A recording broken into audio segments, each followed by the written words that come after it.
Gold, trusted gold buyers. మీరు తాకట్టు పెట్టిన బంగారాన్ని విడిపించి ఈ రోజు ఉన్న మార్కెట్ ధరకు కొనబడను.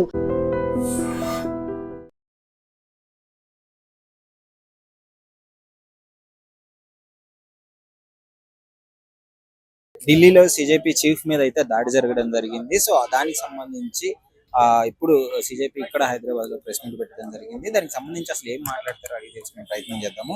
నమస్కారం. నమస్కారం.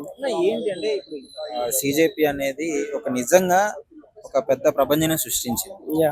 ఇండియాలోనే ఒక స్టేట్ లో కాదు, ఇండియా మొత్తం ప్రపంచాన్ని సృష్టించింది. యువత చాలా వాటికి ఒక మంచి హ్యూజ్ అమౌంట్ ఆఫ్ సపోర్ట్ అయితే ఇవ్వడం జరుగుతుంది. ఈ తరహాలో దాడి జరగడం మీరు ఎలా చూస్తారు? ఇది గవర్నమెంట్ భయపడింది. మా ఉద్యమానికి గవర్నమెంట్ భయపడి గుండాల్ని రౌడీల్ని పెట్టించి మా శాంతియుత నిరసనని అడ్డుకోవాలని చూస్తుంది. ఈ అడ్డుకుంటే మేము భయపడే పిరికి పందలం కాదు. మేము ఖచ్చితంగా మేము ఇంకా ఉద్యమిస్తాం. మీరు సమస్యను పరిష్కరించాల్సింది పోయి సమస్య ఎక్కడుంది, ఎక్కడ తప్పిదం జరిగింది, వ్యవస్థలో ఎక్కడ మార్పు తీసుకురావాల్సిందని ఆలోచించాల్సింది పోయి మాపై దాడి చేసి ఈ ఉద్యమాన్ని అణచివేద్దామంటే అది పిరికిపంద చర్య. మేము ఇంకా ఉద్యమిస్తాం తప్ప వెనక అడిగైతే అస్సలు వేసేది కాదు. అంటే సిజేపీ ఎలాంటి పరిస్థితుల్లో ఉద్భవించిందో అందరికీ తెలుసు. అది మీరుగా ఆక్రోచాన్ని పెట్టుకుంది అయితే కాదు. బట్ ఇది ఎలా స్టార్ట్ అయింది? ఇది ఈ సమాజంలో జరుగుతున్న అన్యాయం కోసం స్టార్ట్ అయింది. ఈ సమాజంలో యువత ఎదుర్కొన్న సమస్యలపై ఇది స్టార్ట్ అయింది. ఇది ప్రత్యేకంగా ఏవో స్వార్థ బుద్ధి కోసం స్టార్ట్ అయింది కాదు. సమస్య ఈ దేశంలో ఎంతో మంది సమస్యలు ఎదుర్కొంటున్నారు. నిరుద్యోగంపై ప్రతిసారి పేపర్ లీక్ అవుతుంది. ఇలాంటి పేపర్ లీక్ పై దీన్ని అణచివేయాలి తప్ప ఇంకా ముందు తీసుకెళ్తున్నారు. ప్రతి సంవత్సరం ఇట్లాంటివే రిపోర్ట్ అవుతున్నాయి. కాబట్టి ఇంకా మాకు ప్రభుత్వంపై ఎటువంటి నమ్మకం లేదు. నమ్మకం లేకపోవడం వల్ల అట్లాంటి సమస్యలపై ఉద్యమించడానికి ఈ కాంగ్రెస్ పార్టీ అనేది పుట్టింది. ఒక నీట్ పేపర్ అనే కాదు, ఈ దేశంలో జరగబోయే ప్రతి సమస్యపై మేము ఉద్యమిస్తాము. ప్రభుత్వానికి నిధులు లేకుండా చేయబోతున్నాం. ఫస్ట్ సిజేపీ అజెండా ఫస్ట్ మా ముందున్న అజెండా ధర్మేంద్ర ప్రధాన్ రిజైన్ చేయాలి. ఎందుకంటే నైతిక బాధ్యత వహించి ఎవరైతే ఈ లక్షల మంది నీట్ విద్యార్థులు వాళ్ళు ఆవేదనతో ఆత్మహత్యలు చేసుకుంటున్నారు. రోజుకి ఇప్పటికిప్పుడు కూడా ఆత్మహత్య చేసుకున్నారు. నిన్న కూడా ఆత్మహత్య జరిగిపోయింది, మొన్న కూడా జరిగింది. ఇట్లా కంటిన్యూగా జరిగిపోతుంది. వీళ్ళ ఆవేదన ఈ గవర్నమెంట్ పట్టదా? వీళ్ళ ఆవేదన ఈ గవర్నమెంట్ పట్టించుకోదా? ఎందుకు ఇంత ఉద్యమిస్తున్నా, ఈ దేశం అంతా కదిలి వచ్చి పోరాడుతున్నా కూడా నరేంద్ర మోడీ గారు స్పందించకుండా బయట దేశాలు తిరుగుతూ మెలోడీలు పంచుకుంటూ ఈ దేశంలో జరుగుతున్న ఏ సమస్యపై ప్రతిఘటించలేదు? దీనికి గల కారణం ఏంది అంటే మీ ప్రభుత్వంలో మేము అరాచకానికి దిగుతాము, మమ్మల్ని అడిగేవారు ఎవరూ లేరు, ఎంతమంది ఎంత అడిగినా కూడా మేము స్పందించము, ఇది మా నిరంతర పాలన, మమ్మల్ని అడిగేవాడు ఎవరు లేడని కదా ఇలా మీరు బిహేవ్ చేస్తున్నారు. ఇప్పుడు అలాంటి తప్పిదాలు జరగకుండానే ఈ సిజేపీ పార్టీ ముందుకు వెళ్తుంది. భవిష్యత్తులో ఈ పేపర్ లీక్ అనే కాదు, సమస్య ఈ దేశంలో ఎక్కడ పుట్టినా కూడా ఆ సమస్య దగ్గర సిజేపీ ఉంటుంది. ఖచ్చితంగా మేము ప్రతిఘటిస్తాం. ప్రతిదాన్ని తీవ్రంగా ఎదుర్కొని ఈ సమస్యలపై మీరు స్పందించకపోతే భవిష్యత్తులో మీకు ఉనికి అనేది ఉండదు. ఈ దేశంలో ప్రతి ప్రజలు మిమ్మల్ని తరిమి కొడతారు. దయచేసి గ్రహించుకొని ప్రతి సమస్యకు మీరు పరిష్కరించి ముందుకెళ్ళాలి తప్ప మూర్ఖంగా మీరు ఇంకా ఈ రౌడీలు పెట్టి మేము దాడి చేస్తామంటే అది ఎవరు సహించరు. ఎందుకంటే మీ చరిత్ర ఇది కదా. ప్రశ్నించిన ప్రతి వాడిపై దాడి చేయడం, ప్రశ్నించిన ప్రతి జర్నలిస్టుపై అఘాయిత్యంగా చంపేయడం, రేపిస్టుల్ని సైతం మీరు పార్లమెంట్ లో కూర్చోబెడుతున్నారు, రౌడీని సైతం మీరు సీఎం లెక్కిస్తున్నారు. ఈ సమాజంలో మీరు మాకు ఏ విధంగా ఉపయోగపడతారో మీరు అర్థం చేసుకోవాలి. ఈ బీజేపీ ప్రభుత్వం అనేది గత 12 ఇప్పటికీ 3 సంవత్సరాలు 3 టర్మ్. ఈ థర్డ్ టర్మ్ లో దేశం ఆర్థికంగా వెనుకబడిపోయింది. విద్య పరంగా ఏ విద్యార్థికి నిరుద్యోగం తప్ప ఈ దేశం ప్రజలు గెలిపించలేదు. ప్రతి వ్యవస్థపై వాళ్ళ జులుం చూపించి గెలుస్తున్నారు. ప్రజలు ఎక్కడ గెలిపించారు?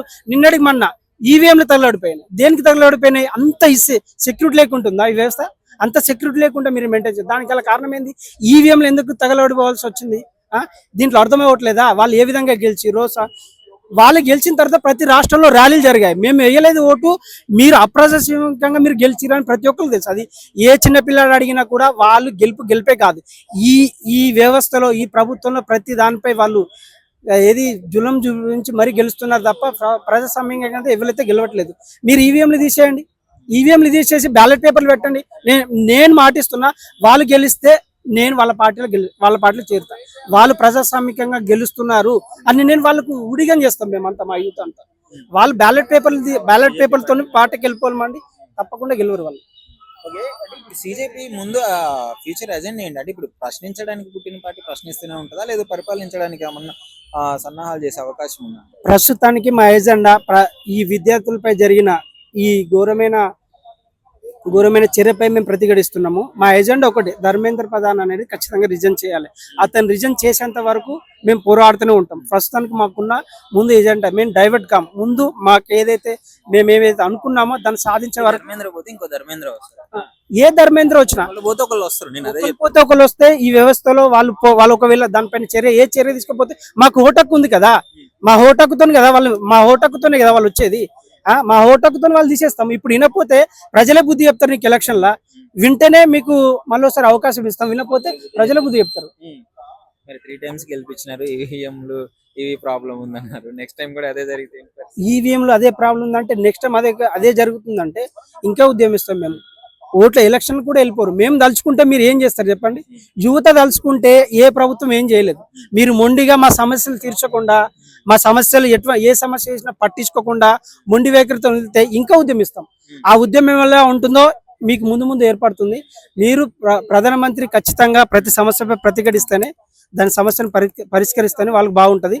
ఒకవేళ దానిపై పరిష్కరించకపోతే మీకు ముందుగా ఉధృతంగా ముందుకెళ్లేసే అవకాశం ఉంటుంది. లిటరలీ సిజేపీకి ఇక్కడ తెలుగు స్టేట్స్ లో కూడా పెద్ద పెద్ద నాయకుల నుంచి కూడా ఇప్పుడు సపోర్ట్ రావడం జరుగుతుంది. జగన్ గారు స్పందించడం జరిగింది, పవన్ కళ్యాణ్ గారు స్పందించడం జరిగింది. సో వీళ్ళు స్పందిస్తూనే ఉన్నారు. ఎలా అనిపిస్తుంది వాళ్ళ వైఖరి, వాళ్ళు స్పందించిన విధానం? ఒకటి, సిజేపీకి వ్యతిరేకంగా ఉన్న ఏ శక్తి కూడా, ఏ పార్టీ కూడా వ్యతిరేకంగా పలికితే, వ్యతిరేకంగా మాట్లాడితే ఈ దేశ యువత భవిష్యత్తు పైన, వారి అభివృద్ధి పైన వ్యతిరేకంగా ఉద్యమిస్తున్నట్టు లెక్క. ఎవరైనా మాకు వ్యతిరేకంగా ఉంటే మా భవిష్యత్తును కాల రాస్తున్నట్టు లెక్క. మీరు భవిష్యత్తులో మీకు ఉనుకుండదు. ఎందుకంటే మా ధర్మం కోసము, మాకు జరిగే న్యాయం కోసం, మాకు నిరుద్యోగంగా మేము పడుతున్న స్ట్రగుల్ కోసం మేము ఉద్యమిస్తున్నాం. ఈ దేశంలో జరుగుతున్న అక్రత్యాలపై, ఈ దేశంలో జరుగుతున్న నీచమైన పాలనపై మేము ఉద్యమిస్తున్నాం. అది పక్కన పెట్టేసి యువత ఒకవైపు మళ్ళీంది, మాకు ప్రయోజనం కలగాలి, దానికోసం మనం వీళ్ళని వ్యతిరేకిస్తామంటే మీరు ఖచ్చితంగా ఉనికిలో ఉండరు భవిష్యత్తులో. ఏంటన్నా మీ చీఫ్ మీద డైరెక్ట్ గా ఆ క్రౌడ్ లో ఆ విధంగా దాడి చేయడం జరిగింది. అంటే ఆయన్ని కలవడానికి ఫ్యాన్ లాగే వచ్చారు, అంటే అభిమాని లాగే వచ్చాడు, తర్వాత దాడి జరిగింది. దాని గురించి ఏం చెప్తారు? అంటే కుట్ర అనుకుంటున్నారు మెయిన్? ఎవరి కుట్ర అనేది అందరికీ తెలుసు. ఇది మనం ప్రత్యేకంగా చెప్పాల్సిన అవసరం లేదు. ఈ రోజు మేము ధర్మేంద్ర ప్రధాన్ని రాజీనామా చేయాలని చెప్పేసి నిరసనలు చేస్తున్నాం, శాంతియుతంగా చేస్తున్నాం. మేము ఇక్కడ యువతను ఎవరు కూడా బీరు బిర్యానీ ఇచ్చి పిలవట్లేదు. మేము స్వచ్ఛందంగా దేశ భవిష్యత్తుని దృష్టిలో పెట్టుకొని ఇలాంటి మళ్ళీ పునరావృతం కావద్దని చెప్పేసి రోడ్ల మీదకి వచ్చి స్వతహాగా మా ఫ్యామిలీస్లో నుంచి టైం తీసుకొని రోడ్ల మీదకి వచ్చి ప్రొటెస్ట్ చేస్తున్నాం. ఇలాంటి మళ్ళీ రిపీట్ కావద్దన్న ఉద్దేశంతో చేస్తున్నాం. కాబట్టి ధర్మేంద్ర ప్రధాన్ ఏ పార్టీలో ఉన్నాడు? బీజేపీలో ఉన్నాడు. ఇప్పుడు నిరసన చేస్తుంటే వచ్చి కొట్టిన వాళ్ళు ఎవరు అవుతారు? ఎవరు సపోర్టర్స్ అవుతారు? ఇంతకుముందు మా తమ్ముడు అన్నట్టు అతనికి ఉద్యోగం లేదు, తెలివా లేదు, యాంటీ నేషనల్ అంటున్నాడు మమ్మల్ని. యాంటీ నేషనల్ అంటే ఎవరు? అసలు ఎవరు యాంటీ నేషనల్ ఎవరిని అంటారు? దేశానికి అనుగుణంగా ఉండేటోని అంటారా, అనుగుణంగా లేనోని అంటారా? యువతను పట్టుకొని ఇంతమంది చనిపోయిర్రు అని చెప్పేసి బాధతోని రోడ్ల మీదకి వచ్చి శాంతియుతంగా ధర్నా చేస్తుంటే తను వచ్చి మమ్మల్ని యాంటీ నేషనల్ అంటున్నాడు. మీకే తెలియాలి యాంటీ నేషనల్ మేమా తన అనేది. తను కొట్టి ఇది చేసుకున్నాక బయటికి తీసుకొస్తుంటే పూలదండలు వేసి ఏదో గొప్ప, దేశానికి ఏదో గొప్ప చేసిండు అన్నట్టు పూలదండలు వేసుకొని చెప్పి నిరసనలను వ్యక్తం చేసుకుంటూ బయటికి తీసుకొస్తున్నారు. వీళ్ళని చూస్తే మాకు సిగ్గుచేట అనిపిస్తుంది. రేపులు చేసినోడు జైల్లోకి పోయి బయట బాజాప్తా తిరుగుతున్నాడు. సన్నాసులు దేశం వెళ్తుంటే చదువుకున్న వాళ్ళు ఏమో కాముచుకుంటున్నారు. అక్కడనే ఇబ్బంది వస్తుంది ఈ దేశానికి. అందుకే యువత ముందుకు వచ్చింది. సిజేపీ అదే ధోరణిలో ముందుకు పోతుంది. ఈ దేశాన్ని ఒక గట్టి ఏమంటారంటే, వాస్తవానికి చెప్పాలంటే చదువుకున్న వాళ్ళు ముందుకు వచ్చి రాజ్యం వెళ్తేనే దేశం బాగుపడుతుంది. మరి సిజేపీ ఫ్యూచర్ లో రాజకీయాల్లోకి వచ్చి పరిపాలించే అవకాశాలు, పోటీ చేసే అవకాశాలు? ప్రస్తుతానికి అయితే మేము ఉద్యమం చేస్తున్నాం. రాజకీయ పార్టీగా ఇది మారుతుందా మారదా అనేది భవిష్యత్తే నిర్ణయిస్తుంది. ప్రస్తుతానికి మేము అందరం కలిసి ఉద్యమం చేస్తున్నాం. ఇది ఉద్యమం, ఇది ఏ పార్టీకి వ్యతిరేకంగా పనిచేయట్లేదు. మేము ఉద్యమం చేస్తున్నాం. ప్రస్తుతానికి డైవర్ట్ అయ్యే పనే లేదు, అంటే క్వశ్చనింగ్ చేసేవారు, ప్రశ్నించడానికే ప్రస్తుతానికి ఈ సమాజంలో ఉన్న అవకతవకలను ప్రశ్నించడానికినే మేము ప్రస్తుతానికి ఇది చేసుకున్నాం. నీట్ పేపర్ లీక్ అయినందున ధర్మేంద్ర ప్రధాన్ రాజీనామా చేయాలనేది మా మొదటి అంశం. మరి ఇప్పుడు దాడి చేసిన వ్యక్తి పైన ఎలాంటి చర్యలు తీసుకున్నారు, దాని గురించి దాడి చేసిన వ్యక్తి మీద చర్యలు తీసుకురనే దానికన్నా అతను నవ్వుకుంటూ బయటకు వచ్చిన దాన్ని చూస్తే సిగ్గేసింది నాకు. ఇప్పుడు ఒక మంచి పార్టీ మీద సిగ్గేసింది, వ్యవస్థ మీద సిగ్గేసింది. వ్యవస్థ అంటే అందరే కదా, పార్టీ అంటే ఒకటే పార్టీ ఉండొచ్చు, కానీ మిగతా పార్టీలు ఎవరు కూడా ముందుకు రాలేదు కదా, ఇది కరెక్ట్ కాదు అని చెప్పలేదు. కాబట్టి వ్యవస్థ మీద సిగ్గేస్తుంది, వ్యవస్థ మీద సిగ్గేసి ఇబ్బంది కలుగుతుంది కాబట్టే మేము ముందుకు వచ్చాం. సిజేపీ పార్టీ చీఫ్ మీద జరిగిన జారీ అదేవిధంగా ఇప్పుడు ధర్మేంద్ర గారు అసలు రిజైన్ చేస్తారా లేదా, ఏంటి ఫైట్ ఎంతవరకు కొనసాగే అవకాశం ఉంది, సిజేపీ మెయిన్ ఎజెండా? सीजीपी का एक ही एजेंडा है फिलहाल, वो है धर्मेंद्र प्रधान जो एजुकेशन मिनिस्टर, उनका इस्तीफा। एंड ये किसी भी टाइम पे होना ही होना है, चाहे वो थोड़ा सा डिले कर रहे हो, क्योंकि देखिए जिस तरह के एग्जामिनेशन पेपर्स लीक हुए और अब स्टूडेंट्स को फोर्स किया जा रहा है उसको फिर से रीअपियर होने के लिए, मैं धर्मेंद्र प्रधान से पूछना चाहता हूँ कि वो इस्तीफा दें, सिर्फ एजुकेशन मिनिस्टर से नहीं, वो as a member of parliament भी इस्तीफा दें और दोबारा चुनाव लड़ें। है उनमें ये हिम्मत? तो वो फिर कैसे बोल सकते हैं स्टूडेंट्स को कि जिन्होंने एक एग्जाम लिख चुके हैं उन्हें दोबारा एग्जाम लिखने की बिना उनकी कोई गलती हुए? और यहाँ पे आप टेलीग्राम को बैन कर रहे हैं, बोल रहे हैं कि टेलीग्राम में एग्जाम पेपर क्वेश्चन सर्कुलेट हो रहे हैं, तो आप इल्जाम सारी दुनिया पे आप इल्जाम धर रहे हैं कि इस वजह से इसकी वजह, मगर जो आदमी जिसको वो जिम्मेदारी है वो एग्जाम करवाने की, वो एक आदमी को आप छूट दे रहे हैं और उसको बोल रहे हैं कि आप बने रहो, तो ये सही नहीं है। और इस टॉपिक से हमें एजेंडा से हटाने के लिए ये हिंसक जो अटैक हुआ है अभिजीत दिपके के ऊपर वो किया गया है, मगर उससे हम लोग डिस्ट्रैक्ट होने वाले नहीं है। अभिजीत ने उसको ऑलरेडी माफ कर दिया है, अभिजीत ने मांग की कि उसको छोड़ दिया जाए और सबको रिक्वेस्ट किया कि अपने एजेंडा पे फोकस रहें। Dharmendra Pradhan must go, Dharmendra Pradhan has to go. Respond అయ్యాడా? ఇంతమంది చనిపోతున్నారు, సూసైడ్ చేసుకుంటున్నారు, అట్లీస్ట్ తను రెస్పాండ్ అయ్యాడు? ये देखिए, this again a question which is unanswered, that who is responsible for those deaths? You know, every day we come to hear of stories of young students committing suicide. Is there any responsibility? Is there any accountability? Are they dying just like that? Is it a natural death? Or is it something that is not triggering them? Who is responsible for it? It has to be answered. Responsibility has to be set. अभी 2-3 दिन और बचे हैं exams होने में. We don't know. We just pray to God that जैसा हमारे तेलंगाना के स्टेट लीडर रुचित ने रिक्वेस्ट की है सारी स्टूडेंट से कि वो कोई भी एक्सट्रीम स्टेप ना लें. Do not break your heart. आप लोग स्ट्रांग रहें, आप लोग एग्जाम पे फोकस करें. We are here to fight for you और हम लोग इस जंग को एंड तक लेके जाएंगे.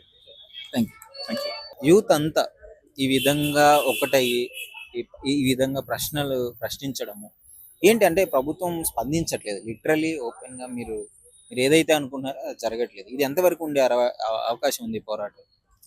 ఎంతవరకు అనుకున్నామో అది జరగట్లేదు కాదన్న, జరుగుతుంది. గవర్నమెంట్ లోపల ఈ కొన్ని వ్యవస్థల లోపల భయం పుట్టింది. సిజేపీ యువతని ఏకం చేస్తుంది.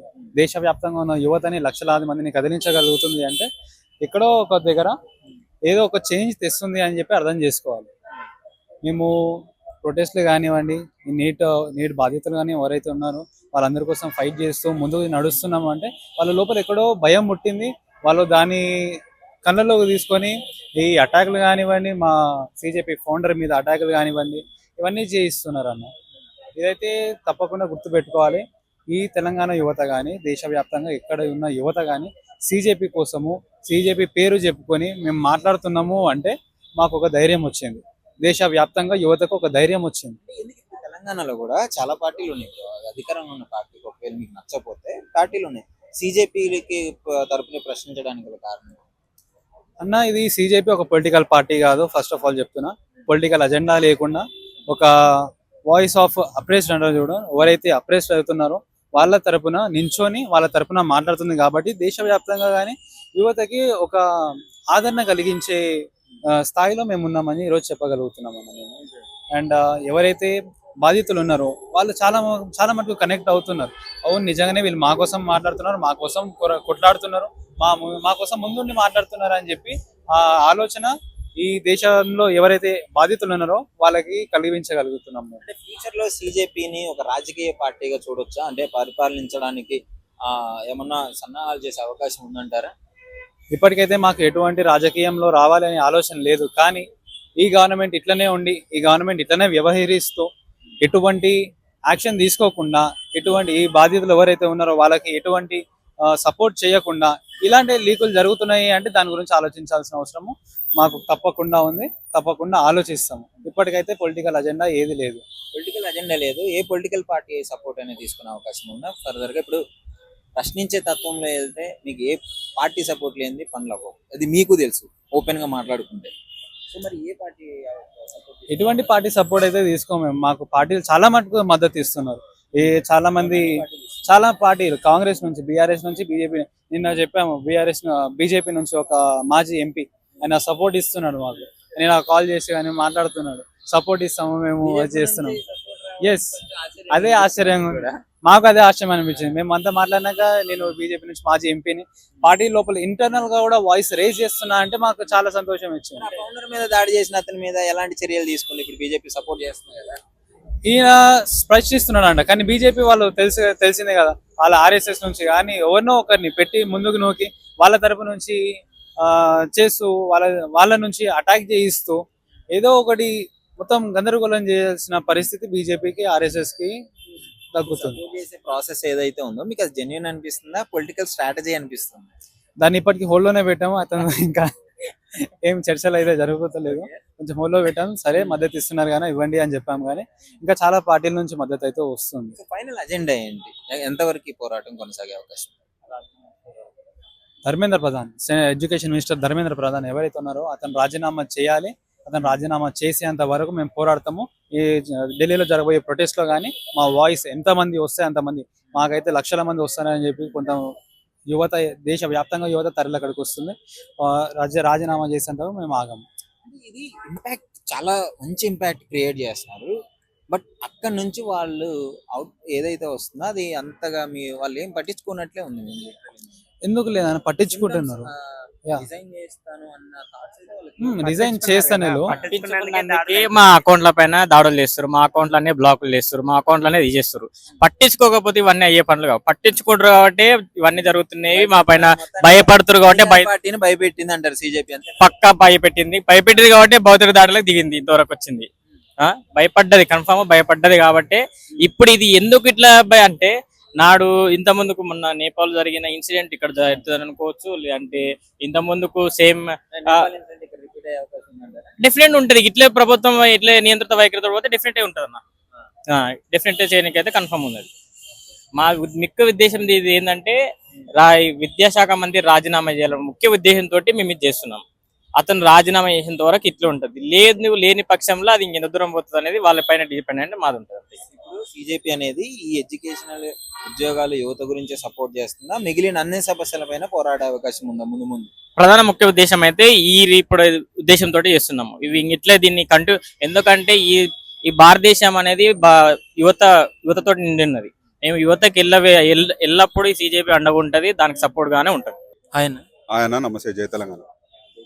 ఇప్పుడు ఫౌండర్ మీద జరిగిన జారీ, ఈయన రాజీనామా చేస్తాడా లేదా, అసలు సిజేపీ ముఖ్య ఉద్దేశం ఏంటి, అజెండా ఏంటి? మొట్టమొదటిగా నిరుద్యోగుల సమస్య మీద మాట్లాడడానికి వచ్చినామన్న. ఇవాళ దినము కొన్ని లక్షల మంది యువకులు ఇవాళ దినం రోడ్ల పాలవుతుర్రు అంటే దానికి కారణం ఏందన్న? వ్యవస్థలో కొన్ని ల్యాప్సెస్ ఉన్నాయనే కదా. ఇవాళ దినము ఎగ్జామ్ రాయనికే నేను కష్టపడ్డా, ఎగ్జామ్ రాద్దామని చెప్పేసి పోతుంటే ఆ ఎగ్జామ్లో వ్యవస్థ సరిగా లేదు. The system has absolutely failed. నేను డాక్టర్ అయిదామని వచ్చిన, నన్ను డాక్టర్ కానియకుండా చేసింది వ్యవస్థని ప్రశ్నిస్తున్నాము. ఇవాళ దినం the education system has lapsed, the NEET exam has lapsed. We want absolute accountability in the form of the resignation of the Honorable Home Minister for Union Minister for Education. That is all. ఇప్పుడు ప్రశ్నించే విధానం ఇలానే ఉంటుందా, లేదు రేపు పొద్దున్న పార్టీలోకి కూడా అవకాశం వచ్చే పోటీ చేయడము ఇట్లాంటివి ఏమన్నా ఛాన్సెస్? మీరు ఒకటి అడిగిరు, మీ పేరనా? పవన్ అన్న. మీరు ఒకటి అడిగిరు, ఏం అడిగిర్రు? ప్రశ్నించే విధానం ఇట్లానే ఉంటుందా అంటారు. ఎట్లుందా అంటారు మీరు? ఎట్లుంటుందా అంటారు చెప్పురి. ఇప్పుడు ప్రశ్నించడానికి వచ్చింది, మాకు రాజకీయ ఉద్దేశం లేదు, ఏ పార్టీతో పొత్తు పెట్టుకునే అవకాశం లేదు, కలిసే అవకాశం లేదు అని మీరు చెప్తున్నారు. రేపు ఫ్యూచర్ లో ఇప్పుడున్న రాజకీయ పార్టీలు అన్ని ఫెయిల్ అయ్యాయని మీరు పోటీ చేసే అవకాశం ఉందా లేదా? అన్న అన్ని రాజకీయ పార్టీలు పనిచేస్తున్నాయి 100%. పార్టీలకు అతీతంగా మేము మాట్లాడుతున్నాం. ఎందుకు ఇక్కడ పార్టీలకు వ్యతిరేకంగా కాదబ్బా, ఇది వ్యవస్థలో అయిన లోటుపాట్లకు వ్యతిరేకంగా మాట్లాడుతున్నాము. ఏ వ్యక్తికి వ్యతిరేకంగా కాదు. ఇంకోటి మీరు అడిగిర్రు, కార్యాచరణ ఇట్లానే ఉంటుందా, మాట్లాడే విధానం ఇట్లానే ఉంటుందా అంటే, article 19 clause 1 sub clause A, freedom of speech, we're absolutely using ఆ freedom of speech. We're not going against the government. అరే మోదీ అంటే మాకు కూడా ప్రేమ భయ్, మేము ఏమంటున్నాం, మా దేశ ప్రధాని, నేను ఒక్క నిమిషం అన్న, మా దేశ ప్రధాని మా మోదీ గారి కన్నా, మా అమిత్ షా కన్నా మాకు కూడా ప్రేమ. కానీ ఈ భారతదేశ కుటుంబంలో ప్రతి కుటుంబంలో కొట్లాటలు ఉంటాయి కదన్నా, ఇష్యూస్ ఉంటాయి కదా, ఇష్యూ మీద మాట్లాడుతున్నాము, వ్యక్తుల మీద కాదు కదా, అది అంటున్నాను. సో అది ఇప్పుడు మీకు ఇట్లా ప్రశ్నించినప్పుడు యాంటీ నేషన్ అనే ట్యాగ్ మీకు పెట్టడం జరుగుతుంది కొంతమంది, ఒక గ్రూప్ ఆఫ్ పీపుల్ కలిసి. సో అప్పుడు ఏమనిపిస్తుంది? నేను ఎట్లా కనబడతా అన్నా నీకు చెప్పే, నేను ఎట్లా కనబడతా అన్నా? నన్ను చూస్తే బయట తెల్లోడు చూస్తే ఏమంటాడు ఆయన, అరే ఇండియన్ అంట. Oh my god, first signal that I'm an Indian. అరే బయటోడే నన్ను ఇండియన్ అన్నప్పుడు నీకేమైతుంది అయ్యా? అర్థమైందా అన్న? బయటోడే నన్ను అంటాండు. సెకండ్, అవును కొంతమందికి కొన్ని సందేహాలు ఉండొచ్చు. Just because you question the government doesn't mean that you become anti-national. First of all, we are not questioning the government and the entirety of it. We are questioning one systemic lapse, ఏది education system, అది కూడా specific గా NEET exam failure, దాన్ని ప్రశ్నిస్తున్నాము. ఇక ప్రతి చిన్నదాన్ని ప్రశ్నించకపోతే మమ్మల్ని anti national అంటే ఇక మేము ఏమనుకోవాలన్నా, కాన్స్టిట్యూషన్ పట్టుకొనే తిరుగుతాం, కాదని కాదు. మేము ఏం చేస్తే మేము నేషనలిస్ట్ అవుతాం, మేము ఇట్లానే ఉంటామన్నా, ఇట్లానే ఉంటాం. దేశ యువకులము. జై హింద్, జై భారత్, జై భీమ్, భారత్ మాతాకి జై, జై శ్రీరామ్, అస్సలం వాలేకుం వరహమతుల్లాహి వబరకాతు, అల్లాహు అక్బర్, ప్రేజ్ ద లార్డ్, జో బోలే సోనిహాల్, సత్ శ్రీ అకాల్. ఇక ఇంకేమన్నా చెప్పమని చెప్తా. ఇక నేను భారతీయుని కాదంటే ఎట్లా అంటారన్న చెప్పాను. ఇప్పుడు రాజీనామా చేసే వరకు ఈ పోరాటం కొనసాగుతుందా, లేదు తదితర సమస్యల పైన కూడా కంటిన్యూ చేసే అవకాశం ఉందా? సిజేపీ అజెండా ఎక్కడి వరకు ఉంటుంది? అంటే సిజేపీ అజెండా అనేది ప్రస్తుతానికి పేపర్ లీక్స్ నుంచి, ఒక దేశంలో పేపర్ లీక్స్ పెద్ద సమస్య. ఎందుకంటే ఈ డాక్టర్లు కావాలన్నా, ఇంజనీర్లు కావాలన్నా మనం కొన్ని పరీక్షలను రాస్తాము, ఆ పరీక్ష పేపర్లే లీక్ అయితే దేశం ఏ పరిస్థితిలో ఉంది అంటే ఇంటర్నేషనల్లీ కూడా మనకి షేమ్ కదా. కాబట్టి ఆ పేపర్ లీక్ల నుంచి మనం ప్రొటెక్షన్ రావాలి. కాబట్టి ఈరోజు సిజేపీ వాళ్ళు ఏదైతే నినాదం ఎత్తుకున్నారో దానికి తెలంగాణ యువతగా మేము మద్దతు తెలుపుతున్నాము. ఖచ్చితంగా ఒక కీలక పాత్ర పోషించినాము. ఏంటి సిజేపీకి అంత హ్యూజ్ అమౌంట్ అన్ని స్టేట్స్ నుంచి సపోర్ట్ రావడం జరుగుతుంది? అవును, ఎందుకంటే వాస్తవంగా అక్కడున్న ఆయా రాష్ట్రాల్లో ఉన్న ఎవరైతే ప్రజా ఉద్యమకారులు ఉన్నారో వాళ్ళు మద్దతు ప్రకటించారు మా లెక్కనే. ఇప్పుడు తెలంగాణలో మేము ఎట్లయితే మద్దతు ప్రకటించినామో అట్లనే వాళ్ళు వివిధ రాష్ట్రాల్లో మద్దతు ప్రకటించారు. ఖచ్చితంగా ఎందుకంటే వాళ్ళు అడిగిన ప్రశ్నలో న్యాయం ఉంది, వాళ్ళు అడిగిన ప్రశ్నలో వాస్తవం ఉంది. వాస్తవంగా 23 మిలియన్ ఫాలోవర్లు ఎందుకు వచ్చిండ్రు కాక్రోచ్ జనతా పార్టీకి? ఎందుకంటే యువత లోపల ఆగ్రహం ఉంది. ఈరోజు ఎంత అన్ఎంప్లాయ్మెంట్ ఉంది మన తెలంగాణలో, ఎంత నిరుద్యోగం ఉంది? ఈ ప్రశ్నకి జవాబు మీరే చెప్పాలి. మనం క్లియర్గా చాలా విజిబుల్ అండి. ఇప్పుడు మనము రోడ్ల మీద పోతే ఎంతమంది యువత ఏ పరిస్థితిలో ఉన్నారు. స్టూడెంట్స్ చనిపోతున్నా, సూసైడ్ చేసుకుంటున్నా, గవర్నమెంట్ ఎందుకు దిగి రావట్లేదు? ఎందుకు అకౌంటబిలిటీ చూపించట్లేదు? వాళ్ళు దొరలు కదా. దొరలు అంటే they are feudal lords, they do not care about us, they are servants to them, they are slaves to them. That is what is most disheartening to us. అంటే బాధ కలిగించే విషయం అదే. మనమే ఓటేసి వీళ్ళని పైకి ఎక్కిస్తాము, పైకి ఎక్కిన దాని తర్వాత కాళ్ళతో అంటారు. అదే కదా, అదే పైసలు అన్ని, అంటే ఇక అన్ని రాజకీయాలు చేస్తారు. కాబట్టి ప్రజల్లోనే చైతన్యం రావాలి అనేదే మా కోరిక. ప్రజలు అర్థం చేసుకోవాలి. అండ్ మా ప్రశ్న కేవలం బీజేపీ మీదనే కాదు, అన్ని దొంగ పార్టీలు, అన్ని పార్టీలు ఇప్పటి వరకు దేశంలో ఉన్న ప్రజలకు మోసం చేసింది తప్ప న్యాయం చేయలేదు. అన్ని పార్టీలు మోసం చేసిందని అంటున్నారు. ఇప్పుడు ఫర్దర్ గా కొత్త పార్టీలు చేస్తాయని నమ్మకం లేదు. సిజేపీ ఏమన్నా పొలిటికల్ గా వచ్చే అవకాశం ఉందంటారా? లేదు, సిజేపీ ప్రస్తుతానికి పొలిటికల్ గా ప్రస్తుతానికి లేదు, బట్ ఫ్యూచర్ వస్తే నేను నా కెపాసిటీలో నేను ఆ ప్రశ్నకి జవాబు చెప్పను. నేను సిజేపీతో ఉండను. ఒకవేళ వాళ్ళ పాయింట్స్ లో ఏదన్నా న్యాయపరమైన అంశాలు ఉంటే ఒక ఓటర్గా నేను ఓటేస్తానేమో, అంతే తప్ప నేను ఒక రాజకీయ పార్టీలో మెంబర్షిప్ ఉండను. ప్రజా ఉద్యమం అని చెప్పినారు కాబట్టి, మద్దతు అడిగినారు కాబట్టి నేషనల్లో ఉన్న వాళ్ళు, కాబట్టి మేము తెలంగాణ సమాజంలో ఉన్న యువతగా మద్దతు ప్రకటించాం. సో ఇన్ని ప్రశ్నలు అయినందుకే మిమ్మల్ని యాంటీ నేషన్ కింద ఒక ట్యాగ్ వేస్తున్నారు. పాపం వాళ్ళకి చదువు లేదు, యాంటీ నేషనల్ అంటారు. నేషనల్ మీనింగ్ తెలుసా? నేషనలిజం మీనింగ్ తెలుసా వీళ్ళకి? They don't know. Nation means one identity. All the people are equal. All the people have one identity. అది కన్వే అయ్యే విధానం మారుతుంది కదా. ఇప్పుడు ఏం తెలియని వాళ్ళు ఇప్పుడు కొంతమంది ఉంటారు, టీవీ చూసి విలేజెస్ వాళ్ళు కానీ, వాళ్ళకి వేరేలా కన్వే అవుతుంది ఏమని? యాంటీ నేషన్ అని చెప్పేసి. అదే కదా, అని చెప్పేసి. అదే పైసలు. ఇప్పుడు వాళ్ళు ఎంత పైసలు పెడతారో పెట్టండి. ఇప్పుడు నాకు నా పర్సనాలిటీ మీద డ్యామేజ్ జరుగుతుంది అనేది విషయం కాదు. వాస్తవం మాట్లాడడం నా ఇంటెన్షన్. చూడండి, జనాలు ఎట్లా స్వీకరిస్తారు నన్ను, జనాలు నా గురించి ఏమనుకుంటారు అనేది పాయింట్ కాదు. ఇక్కడ వాస్తవం ఏంది, నేను ఈ అంశం గురించి ఎంత కొట్లాడతా, ఎంత గట్టిగా నిల్చుంటా అనేది పాయింట్. రాజకీయ పార్టీల దగ్గర డబ్బు ఉంది, రాజకీయ పార్టీల దగ్గర అన్ని చేసే దమ్ము ఉంది, ధైర్యం ఉంది. మొన్న అభిజిత్ దీప్కేని కొట్టిండ్రు, చరిత్రలో బెల్లి లలితక్కని చంపేసిర్రు, ముక్కలు ముక్కలుగా చేసి నరికేసిర్రు. ఇవన్నీ జరుగుతాయి. వాటికి అన్నిటికీ భయపడే మీద ఏమైనా యాక్షన్ తీసుకున్నారా? మేము అంటే సిజేపీ వాళ్ళు విడుదల చేసిర్రు కదా, అంతే. అంటే అట్లుంది పరిస్థితి, దేశంలో ఉన్న చట్టం పరిస్థితి, దేశంలో ఉన్న నాయకుల పరిస్థితి, ఆ రాష్ట్రంలో ఉన్న పోలీసుల పరిస్థితి.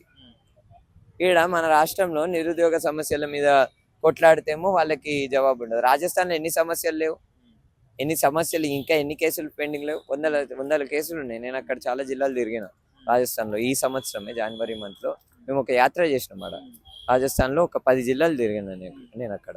ఇప్పుడు ఇవన్నీ పక్కన పెడితే ఇప్పుడు బీజేపీ కరెక్ట్గా ఉందా లేదా, అంటే మంచిగా పరిపాలిస్తుందా లేదా, మీ ఒపీనియన్?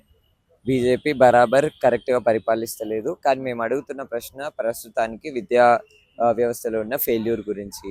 బీజేపీ చక్కగా పనిచేస్తలేదు అంటే దాని అర్థం కాంగ్రెస్ ముద్దుగుందని కాదు, బీఆర్ఎస్ ముద్దుగుందని కాదు. బీఆర్ఎస్ తప్పులు చేసింది కాబట్టే పౌర సమాజం మొత్తం మద్దతు ప్రకటించి బీఆర్ఎస్ని గద్దె దింపింది. ఇప్పుడు కాంగ్రెస్ వచ్చి కాంగ్రెస్ కూడా అదే ట్రెండ్ని ఫాలో అవుతుంది. కాబట్టి అన్ని పార్టీలు మోసాలు చేసినాయి తప్ప. రాఘవ్ చద్దా కూడా ఇప్పుడు ఆయన టాపిక్ చేస్తున్నారు అంటే ఆయన ప్రశ్నించాడు, ప్రజలందరూ హ్యూజ్ అమౌంట్ ఆఫ్ సపోర్ట్ ఇచ్చారు. ప్రశ్నించలేదండి, ఇప్పుడు రాఘవ్ చద్దా ప్రశ్నించలేదు. ప్లస్ ఇప్పుడు ఆయన దొంగ, ఆయన పార్టీ నాకు కమెంట్ చేసే ఓపిక కూడా లేదు. ఆయన ఒక రాజకీయ నాయకుడు, ఆయన ట్రాన్స్ఫర్మేషన్ గురించి మాట్లాడే అవసరం కూడా లేదు నాకు. కానీ చెప్పాలనుకుంటుంది ఏంటంటే ఆయన ఏదో పెద్ద, ఇప్పుడు ప్రజలు కూడా గుర్తుపెట్టుకోవాలి, ఎవడో నాయకుడు తెల్ల కోట్ వేసుకొని ఒక కెమెరా పెట్టుకొని మాట్లాడితే మీరు నమ్మకండి. వాస్తవంగా ఇప్పుడు మేమున్నాము, ప్రజలు కూడా రేషనల్గా ఆలోచించాలి.